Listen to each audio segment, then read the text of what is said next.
Hi friends, என்ன பண்ணுறீங்க? நம்ம இன்றைக்கி என்ன பார்க்க போகிறோம்னா, பிப்ரவரி 22, 24 கரண்ட் அஃபேர்ஸ் தான் பார்க்க போகிறோம். அன்புக்கரங்கள் திட்டம் தொடங்கப்பட்ட ஆண்டு எப்போன்னு சொல்லி கேட்டிருக்காங்க. 2025 தான் தொடங்கப்பட்டது. நாட்டின் முதல் பிராந்திய அதிவேக போக்குவரத்து அமைப்பு தொடங்கப்பட்ட இடம் எதுன்னு கேட்டிருக்காங்க. டெல்லி டு மெரட் தான். வெளிநாட்டு பயணியாளர்களுக்கான விசா கட்டணம் எத்தனை லட்சமாக உயர்த்தப்பட்டிருக்கு அப்படின்னு சொல்லி கேட்டிருக்காங்க. 88 லட்சம். உலக அளவில் அரிசி உற்பத்தியில் எத்தனையாவது இடத்தில் இந்தியா உள்ளது அப்படின்னு சொல்லி கேட்டிருக்காங்க. முதலாவது இடத்துல இருக்குது. எந்த இரு வடகிழக்கு மாநிலங்களுக்கு இடையே முதலாவது எல்லை நிறுவப்பட்டது, அந்த இடம் எது அப்படின்னு சொல்லி கேட்டிருக்காங்க. அசாம் டு அருணாச்சல பிரதேசம் தான்.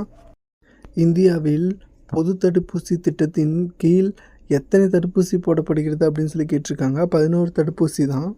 சுதந்திர இந்தியாவின் கடைசிய இந்திய கவர்னர் ஜெனரல் யாருன்னு கேட்டிருக்காங்க.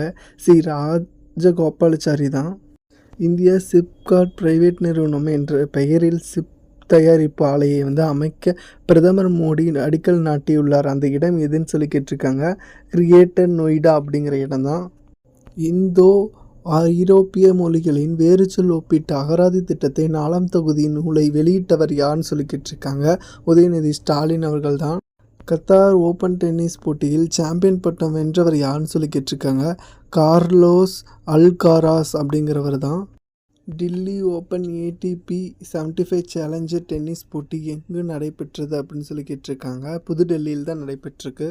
ஓகே ஃப்ரெண்ட்ஸ், இது மாதிரி வீடியோ வேணால் நம்ம சேனலை சப்ஸ்கிரைப் பண்ணிக்கோங்க, லைக் பண்ணுங்கள், ஷேர் பண்ணுங்கள், கமெண்ட் பண்ணுங்கள்.